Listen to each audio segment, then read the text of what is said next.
বাইরো। 2 দিন আগে মাত্র একটা মোবাইল কিনে দিছি, হ্যাঁ রে বলে আবার মোবাইল কিনে দিত।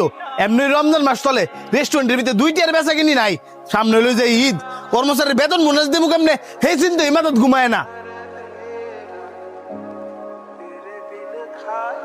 কিরে তোর মনটা কি বেশি খারাপ? আরে আর কইস না, ছোট ভাইরা বুঝতেই চায় না। হ্যাঁ আবার মোবাইল কিন্তু সাইকেল লিগা কয়েক মাস আগে না একটা কিনে দিছস। আরে মোবাইলটা তো আমি নিজেই যাই কিনে দিছিলাম, আর মোবাইলে নাকি চার্জই থাকে না, আবার স্টোরেজও কম। তাইলে তো তোরই দোষ। এখনকার জেনারেশনে সবাই সারাটা দিন মোবাইল টিপে, তুই এমন মোবাইল কিনে দিলে যাতে সারাটা দিন চার্জ থাকে। হরে বন্ধু, ভুলটা আমারই। কি আর করার, ছোট ভাই মোবাইল তো কিনে দিতেই হইব। মোবাইল যেহেতু কিনে দিবি তাইলে তো তুই আমার হাতে কিনে দিতে পারস, Vivo Y31D। এই মোবাইলটা কি ভালো নাকি? ভালো না মানে অনেক ভালো। এই ফোনে আছে 7200 mAh ব্লোয়েবোল্ট ব্যাটারি। কি কস, চার্জ লয়ে তো তাহলে আর সারাদিন কোনো চিন্তাই করা লাগতো না।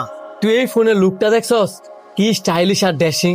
শুধু তাই না, এই ফোনে আছে IP68 and IP69 dust and water resistance. বাহ, এই ফোনটা তো তাহলে অনেক ভালো। আমার ছোট ভাইয়ের তো তাহলে এই Vivo Y31D ফোনটাই কিনে দেওয়া দরকার।